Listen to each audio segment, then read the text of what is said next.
All right, so good afternoon, everyone. I'm not sure if everyone's in the same time zone. I know I'm not in the same time zone with you. Let me at least introduce myself a little bit more formally.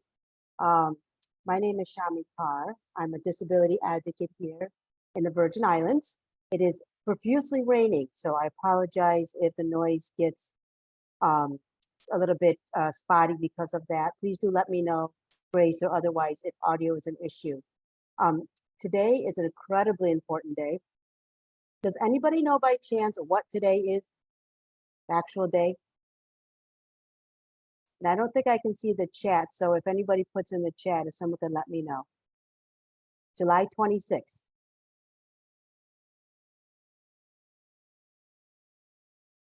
Okay. So oh, let's see, we got some people in the chat. Yes, great to hear. Excellent. We already have a good start to this presentation. And when I was planning all the ADA stuff for the Virgin Islands and had the opportunity to also present with NOD, and they said July 26th, I was just super excited because I am an ADA, I don't say a geek, but I really love what the ADA stands for. I'll tell a little bit of a history about it. I'll certainly tell you my background as well and how it's gotten us to this association because of working with disability and the One Stop. So welcome everyone, and just thanks so much for taking your time to truly be on this special day for us in the disability field. Okay. So what I want to do first is, again, maybe a show of hands, is to see who actually knows the ADA in terms of its structure, the 5 titles, just out of curiosity. You can just raise your hand if you have a general understanding of that. Okay, great. Okay, good. So few people, that's great. So one of the things that gets, I think, it gets tricky when it comes to the ADA, particularly because we have 2 different regulatory framework. One is actually a civil rights and one is a regulatory. So when we talk about ADA, it is the most comprehensive civil rights law for people with disabilities. And even though it's a civil rights law, it's also in a way a procedural law because it does give some specifics. And if you ever look at the enforcement guidance and the technical assistant manuals out of Department of Justice and other federal agencies who enforce the ADA, they really do give you specific, not just procedures, but practices. And so that's why in terms of ADA, it's definitely a civil rights law, but it does have a lot of processes in place as examples and kind of regulatory framework. Now, as I mentioned, there are 5 titles to the ADA, and I'm not going to actually talk about ADA too much today, but certainly I wanted to make it front and center in terms of the opening because of the fact today, July 26th, is the official signing of the ADA. You can see in the picture that we have George H.W. Bush signing the ADA on the front lawn. And then the 2 people that are next to him, the one, you can't really tell, they're actually both using a wheelchair, but the one that has a hat on, that's Justin Dart. He was pretty much a grandfather of the ADA and of the independent living movement, which helped, of course, to bring forth the ADA. And then to the left is Commissioner Kemp, who was at the time the commissioner of the EEOC. And if anybody knows about ADA, Title I is employment. And it was so important for people with disabilities because of rampant discrimination. And I think it's very telling that Chairman Kemp was there at the signing of the ADA. Now, as I mentioned, in terms of 5 titles, the first is employment, but the second is state and local governments. Now, for us in the U.S. Virgin Islands, we don't have state and local governments. We have the territorial government, and that's where we fall under for Title II. And then in terms of the One Stop, and we also have a one-stop operating system called EQUIS, and I don't know, or EQUIS, I don't know if anybody else works with them. They are considered an instrumentality of the state or the local government, meaning that directly and indirectly, that the one-stop / attached to Department of Labor, if they contract out the one-stop services, then that one stop is considered an instrumentality of the states. And that is our situation here in the Virgin Islands. EQUIS is an instrumentality. So again, the obligation is still there in terms of providing the most seamless service that's accessible is still there.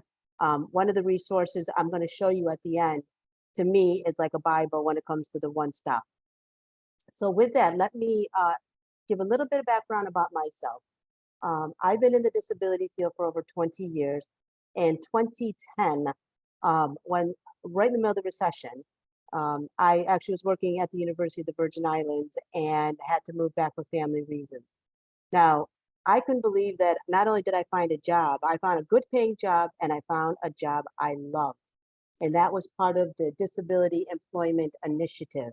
And again, I'd like to know if anybody has heard of that or has been on that, the DEI project. If you could just raise your hand if you've heard of it, you've been on it, you've worked with people. This was from 2010 to 2017. Okay. See one hand, okay. Anyone else heard of the Disability Employment Initiative? Okay, see a couple more hands. Okay. So this was actually an initiative that was brought by the U.S. Department of Labor along with the Social Security Administration. And they provided rounds of funding, 7 of them, or I'm not sure if it was 7 or 6, that gave each state an opportunity to implement this initiative. And I have to tell you that it's one of my favorite jobs because I was part of the initial DEI project, round 1 in New York State. I'm originally from New York State, upstate New York, Syracuse. And I have to just brag and boast for a minute because the state director of the DEI project, Kevin Nickerson, was great in his practice because he had us as we were kind of workforce specialists. And again, with the DEI project, we were mandated to be physically in the workforce to be able to provide those services to job seekers with disabilities, albeit whether they went to vocational rehab or not. And so Kevin Nickerson had put this program together for New York and decided to do the Ticket to Work program, which we're not going to talk about today, but that was part of the DEI project and the workforce. And we were also benefits advisors. So we were just so well versed and trained to be able to really implement. And New York actually got a couple of rounds for their initiative because of the fact that we were able to do so much. And again, our start demographically was very large. Now, I felt so blessed to not only have a job that I loved, but I got to work within the workforce. And that was something that I didn't know I just had such a passion for. I worked with the career specialist. I worked with the ITA specialist. I even worked with the accountant that time. I definitely worked with the workforce director. So it was just such a great way for me personally and professionally to see this initiative that now was mirroring, melding, and integrating into the One Stop, which is a place for all job seekers, including job seekers with disabilities. So that's my background with the One Stop. And I guess I'm going on about 13 years now, continuing to keep my foot in the workforce. I work very closely with Department of Labor and with the workforce down here almost on a regular basis. We do partnership with training and outreach. We do recruitment events, and we do July for ADA month and October for National Disability Employment Month. We do programming as well with them. And on a quarterly basis, all of us work with the federal EEOC, the Equal Employment Opportunity Commission, to provide quarterly trainings for the employers of the territory of the Virgin Islands. So we are very fortunate to have a good kind of integrated system. And I just love to be able to help coordinate a lot of those efforts down here in the islands. So talking about the intersectionality, and as we know, as I mentioned already, one law, the ADA, which again is a civil rights law. Now, in terms of the workforce and the Workforce Innovation Act, Opportunity Innovation Act, it definitely is much more of a regulatory framework. And I really don't know a whole lot of details, even though I did work in there. I know there's, Wagner Pizer information, there's dislocated, there's unemployment, but I'm just focusing really on just the intersectionality of disability in the workforce. So in terms of that, you will find very specific language in section 188 or 188 of WIOA talking about reasonable accommodation, non-discrimination, and one-stop programming. Now, when I started to work with the One Stop, it actually wasn't when I joined the DEI project. I had worked at Cornell University on their ADA regional project. And we actually were working with the Institute for Community Inclusion at the time, and they were rolling out their one-stop manual, which again, I will share with you at the end. And that's kind of what I think makes me a little old school, because I still use one stop. I know it's called the American Job Center and other types of names, but when it first started, it was the one stop. And to me, it's not euphemistic or cliche. I do think that if you truly are a good one stop, you can be a service to a job seeker with multiple barriers and needs, and to get everything they need at the one stop. So I continue to use that language. Now, I'd be curious to know too, and I know we've got people, I believe, all over the country, in terms of this, what they call PREATS, or the pre-employment transition services. Now, the PREATS is part of WIOA, and I tell people it's a little confusing because there's 3 different parties involved. Even though it's under WIOA, which of course is labor, it does have mandated partners, including Department of Education and vocational rehab. So WIOA really sets the framework to say Department of Ed and VR work together to come up and use 15% set aside for youth with disabilities. Now, as a show of hands, how many people have used, know, or have a program with PREATS?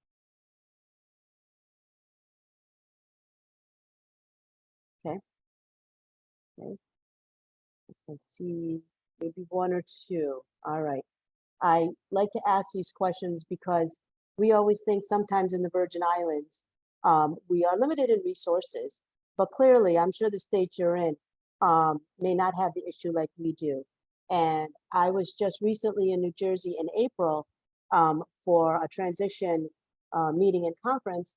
And even they, along with, I want to say Massachusetts, maybe New York City a little bit. I mean, these are places that have very large resources and systems. They too were also struggling. So it just lets me know that PREATS is continuing to be a struggle. I have to say, and if people would like to get information from us, we at the Disability Rights Center of the Virgin Islands actually has established a PREATS program for an alternative school. And we're going to be running it almost every day for a whole year. So what I did to create it is to start with the 5 indicators of the pre-employment services and make sure that each one had its own sub services. And then in terms of guest speakers, field trips, different ways to implement that. So again, if anybody would like information, let me know. I feel like we've got a good blueprint, but I would be very happy to share and also get feedback from people in terms of what they've seen and what they've learned. Another important kind of language or phrase in the WIOA is competitive integrated employment. And these 3 words are so incredibly important and make a difference because 1, competitive, of course, that means it has to be earned wages. It can't be volunteering, it can't be a stipend, it can't be a little scholarship. Competitive means earned wages, okay? And competitive just doesn't mean minimum wage. Competitive means livable wage, or a situation where someone doesn't have to have the reliancy on public assistance. And again, that's just not people with disabilities. In terms of livable wage, that is an issue across the board in the United States and frankly, I think in the world. But again, for us in the disability field, there's so many times that people with disabilities were not only not seen as competitive, they weren't even seen as a viable worker or a talent. Okay? Integrated, of course, I'm sure most of you know this, that people with disabilities have had a very terrible history of employment because starting from the word handicap, and I'm wondering if anybody knows where that word comes from, handicap, just by a raise of hand. Does anybody know where that comes from? I won't put you on the spot, but okay. Well, this is something good you learned today. Handicap comes from hand and cap. That was something that in terms of the 1800s in England and different parts of Europe, people with disabilities were not allowed to work. So they basically begged down the streets and they had hand and cap, and that's where handicap comes from. Now, sadly, I still have to reference certain things with that word because when I call and ask about the accessible entrance, people don't know what I'm talking about. But when I say the handicap entrance, they know what I'm talking about. So even I have to use that shameful word once in a while for reference, but we're really trying to change that word. And keep in mind, this is no different than any other civil rights groups that the language is a big deal. Labeling is a big deal. And so in terms of being integrated, this was not an option for people with disabilities for centuries. And so that's why it's so important that integrated is part of WIOA and of course employment, meaning we're not volunteering, it's not non-competitive. This is not just a job placement with a dead end. So when you put those words together, competitive, integrated employment, you see how much weight those three words carry in terms of not only of looking forward, but also of the past. Okay? Now, if anybody has questions, you're welcome to put them in the chat. And in terms of any resources you'd like me to follow up with, I will be sending an evaluation as well as the PowerPoint to Grace at NOD. And then in terms of additional resources, we can go back and forth with that, okay? So we'll have time, I'll make sure to save at least 5, 6, 7 minutes for Q&A.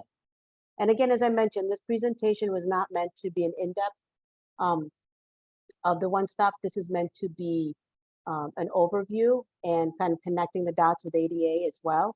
And again, I'm happy to even stay on a little bit longer if anybody wants some additional Q&A. So who is a job seeker with a disability? Now, the Americans with Disabilities Act derived its definition also from the Rehabilitation Act of 1973. Now, in terms of WIOA, WIOA also uses the same definition, which is a physical or mental impairment that substantially limits one or more major life activity. And if we break this down, and we don't have time to do that, physical and mental is a whole section of itself. Impairment, substantially limiting, and one or more major life activities. When I do a more extensive training, we actually break that down because sometimes, especially as service providers, it's hard to know exactly who's a person with a disability. And I've talked to many, many people to help them decide, oh, how can I, especially with the one stop, how can I ask without violating their privacy? How can I act without violating their rights? I'm afraid to ask because what if I offend them? And so there's all sorts of reasons, an explanation on why. If you know the definition a little bit more in depth, that could be helpful. But again, there's lots of information on that. I'd be happy to follow up. Now, there's 2 more parts of the ADA, and that's regarded as and has a record of. So regarded as could be someone who maybe is missing a limb, and the person is being regarded as a person with disability, but they've never asked for an accommodation. They don't need one. They just happen to have a disability, but they don't need anything. So because someone might regard them as, that might become a violation of their rights because they, again, have not disclosed, not disclosed, but they didn't request any accommodations. And has a record of, so I can give you 3 examples. Again, this might play into customers that you meet. Maybe someone has a record of having an IEP, an individual education plan in special education. Maybe they have a record of being in recovery with substance abuse or alcoholism. Maybe they're in recovery or in remission with cancer. And so those are all a record of. And unlike regarded as, you're not going to usually get accommodations so much with that, typically not, but a record of could, because if someone is in recovery, they may still need some outpatient or long-term supports. Okay, so that's the definition of under ADA, but again, it also is the definition under WIOA. Just to kind of close up the definition part, it is self-attesting and not required to provide documentation of disability. So if you are in the one stop, and I have worked again with the one down here in the Virgin Islands, and I have their intake, and they do ask disability. And what I tell people is you can ask disability questions, absolutely, for programmatic reasons. If the customer asks you, why are you asking me this question? You just let them know it's for programmatic reasons, and also assure them that you will not be disclosing their disability to any outside partners, period. Okay, that keeps you in compliance, and it also helps you with reporting, also with, of course, with any ITAs or employment outcomes. Okay, there's no exhaustive list when it comes to a lot of people ask, is there a list of disabilities? And there's not. I'm also going to share with you a resource called Job Accommodation Network. I'm sure many of you have heard of them. They have a whole index different types of disabilities and accommodations. Okay, so even I use that. I've been in the field almost 25 years. I do not know every single disability. I couldn't possibly, but I do know where to get the resources. And I always want to make sure others know how to access that. So just quickly, and I'm going to kind of fly through these slides just so I can make sure I save some time for Q&A, is that when we're dealing with job seekers with disabilities, you don't know necessarily if they have a disability, because as we know, they don't always look like someone who's in a wheelchair, someone who uses a service animal, someone who uses a cane or has hearing aids. So some disabilities look like nothing. And I myself have a non-obvious disability. I have disc disease. And so you can't see it. That's one of the reasons I live in the Virgin Islands, because my disability is not exacerbated unlike upstate New York. So again, I don't have to ask for accommodations here, but I do in New York if I work there because it's much worse for me. So again, you could have a disability in one location doesn't manifest, but another location does. So, you just never know. Of course, mental health is one of the biggest disabilities, and there's so many under mental health. Again, we could have a whole day conversation about mental health in the workplace and so forth. Just to know that mental health, ADHD and ADD, even multiple sclerosis, the onset sometimes is not noticeable until it starts to manifest. Diseases such as cancer, substance abuse recover, autism, and things like Asperger's. You really can't tell. Sometimes it's in the behavior more than any kind of physical appearance. In the Virgin Islands, we have a fair amount of sickle cell traits and carriers. So this is something that we actually locally deal with a little bit more, learning disabilities. And there's so much more that, again, that are not obvious. But I think for One Stop folks, that's why it's important to ask the question. You could, if you ask everybody the same question, you're not in violation because you're making sure for programmatic reasons, you're asking, do you have a disability? And I would say as a second part, and I'm going to pass the service animals. If there's any in the Q&A, feel free to let me know. I really want to focus on this one slide, and then I'm going to open it up for Q&A. But one of the things that I found that I really enjoy in terms of a philosophy and a process, and that's called blending and braiding. And I use that language, not just verbally, but again, as a process, because as I see it with the One Stop, with WIOA and disability, we are truly blending and braiding. We are not in silos anymore, or at least we're trying to break free of that. We are working together. Some of you may be on an integrated resource team or IRT. We had that when we had the DEI project. And so this is what I feel is a perfect example of a customer flow where everybody wins. And, I know a lot of times that, you may have someone with disability comes in and you automatically refer them to vocational rehab, but they can have both. They can have the One Stop and they can have the vocational rehab. They can even have me as an employment advocate at the Disability Rights Center. Their team is not limited by any means. This is what I call blending and braiding. So when the person comes to the One Stops and discloses a disability, you discuss with the job seeker which employment supports trainings will have the biggest impact on them for work. If, for example, this is someone with a disability who's not really worked so much and they need more what they call paid experience, maybe you don't want to use the Department of Labor's One Stop paid employment or paid employment experience. Maybe you want to have them go through VR and take those kind of stepping stones and have them come back to you for the bigger ones, maybe like an OJT. So that's an example of how you want to really sit down and talk with them, see what their supports are. If they have a disability and they don't need accommodations for anything, again, I would continue on to support them through the One Stop system. If they do need that, then talk about what's the best way to share that client. So again, they are supported, their needs are not falling through the cracks. And as you see at the end, if you keep that kind of blending and braiding, again, everybody gets credit at the end.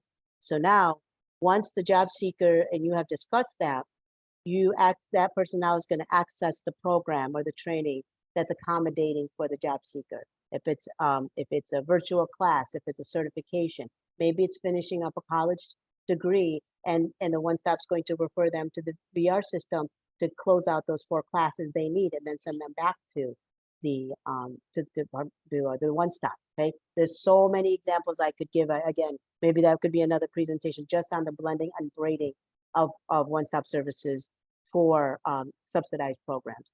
Next is job seekers follow through. And I say that because they must follow through. They are responsible to be able to be accountable. So the job seeker follows through the training, applies to a job on your database. In the Virgin Islands, we have what's called views. That's our database of jobs. People go into that, apply, job is landed. Maybe you implemented it on the job training. Maybe you did do a paid work experience. Maybe you did an apprenticeship. But whatever it is, the one stop was always in that customer flow. VR could be in and out of it, again, blending and braiding. And at the end of it all, everyone gets credit. The one stop gets credit, the vocational rehab gets credit. If any other employment program or supports are in there, including adult education, they get credit. And then, of course, ultimately, the person in this case with a disability gets a great paying opportunity. Okay, so I'm going to leave it at that to give some time to do any Q&A. Just want to mention some AT. Again, these are very basic. We actually have someone online who probably knows more than I do, but we can definitely get you to the experts who do that, because every state has an AT project that can help you hone in on some of the specifics that you're looking for, and lots of resources. And right here, I just want to mention right here, this is the one I'm talking, Access for All, Institute for Community Inclusion. That is the Bible to me for the one stops and disability. Okay, so Grace, I'll pass it back to you. Or if people just would like to ask questions in the chat or unmute your mic.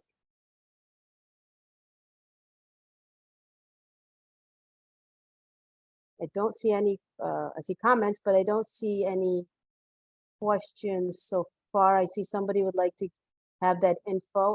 I don't know if it's talk about the pre-S, but if it is, let me first of all put my email in the chat.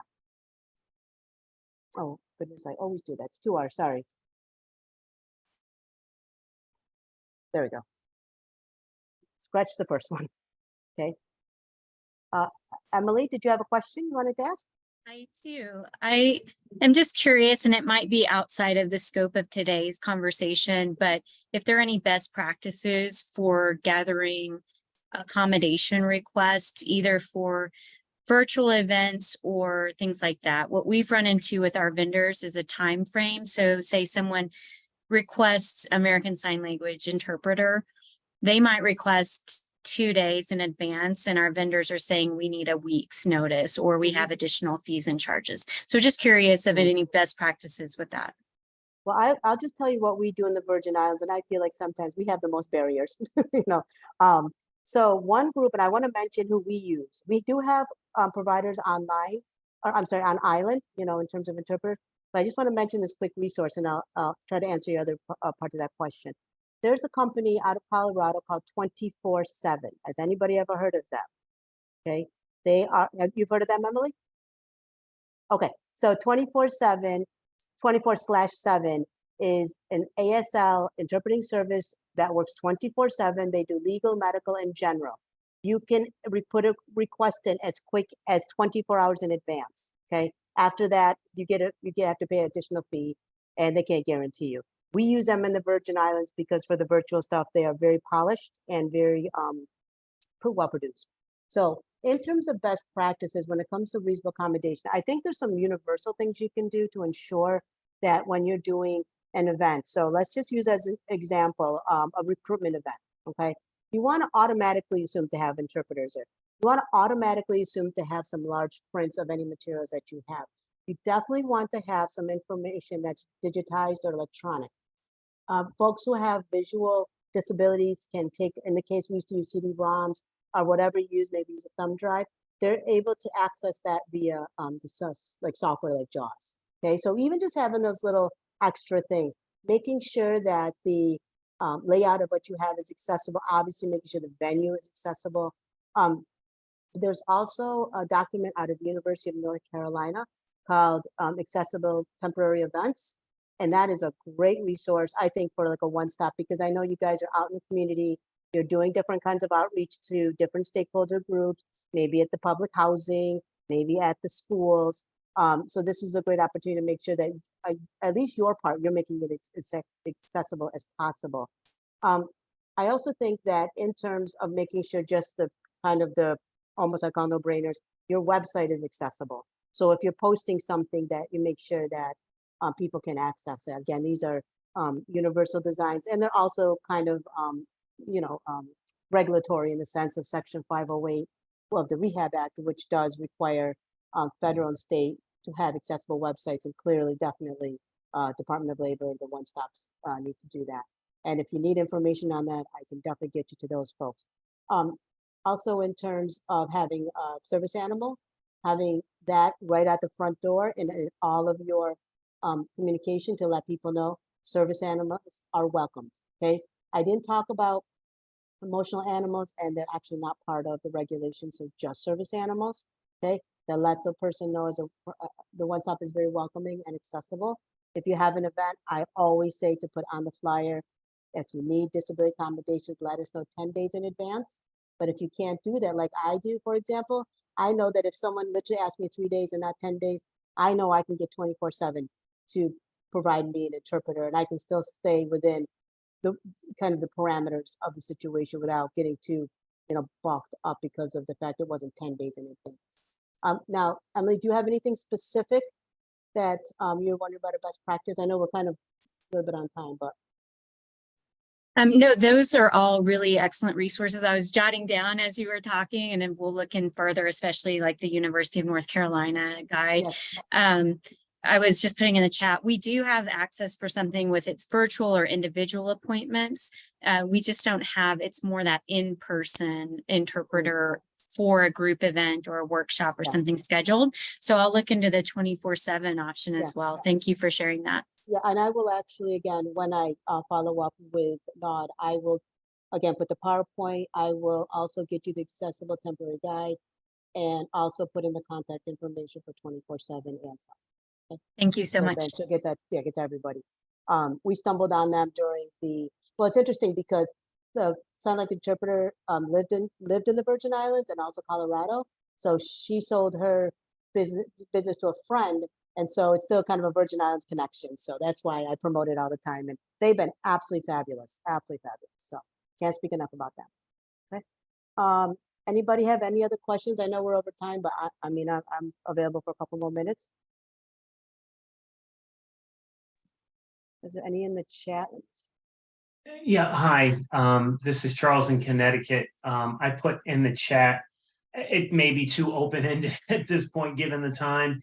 Any experiences, any best practices that you may have, in particular, providing training and accommodation for youth that have, in particular, kind of mobility related disabilities, maybe in a chair, and successes that you've had getting employers to kind of come on board and provide training and accommodation, whether through work experience or those types of programs. Any best practices you can share, Shammi? I think just right off the tops, and this is kind of a must, is to going to an employer to outreach to do what I call diversity training, diversity recruitment.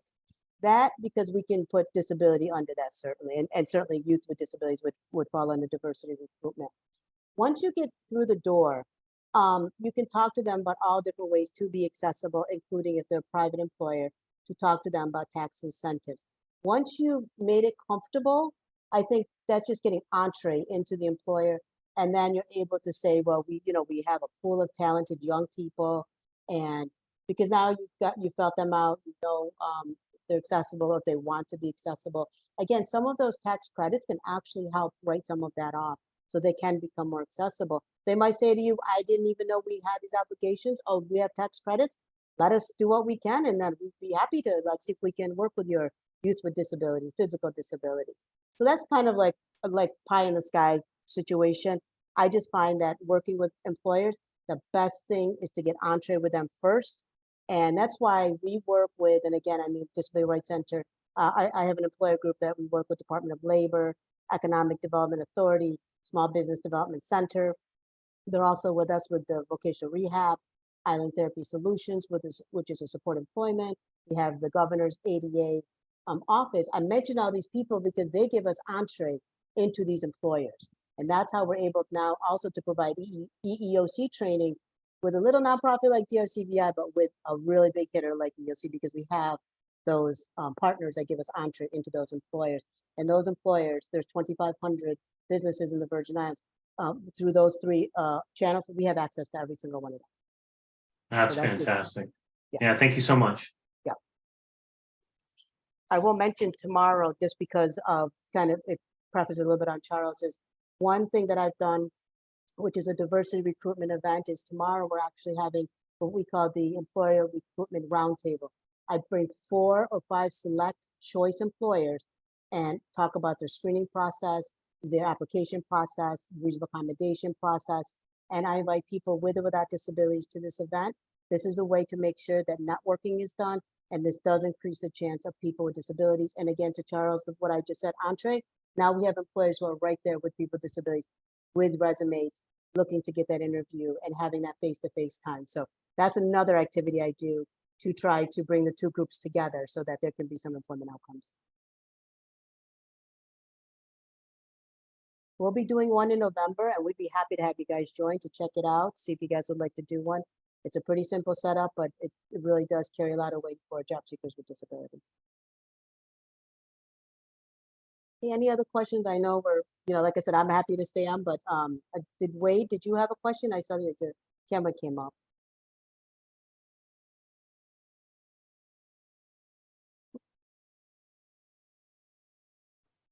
No, I didn't have one.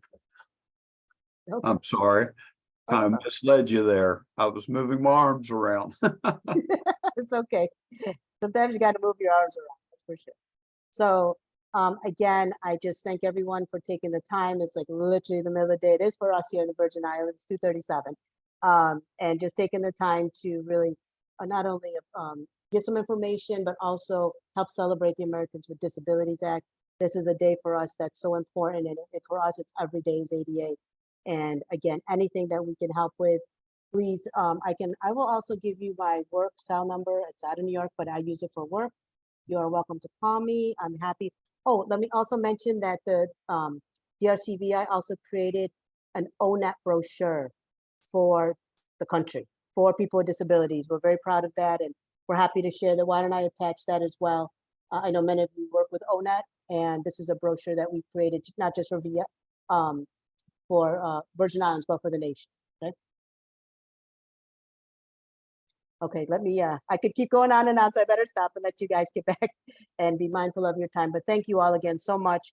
Appreciate, your attention. And again, feel free to follow up with me, give me a call.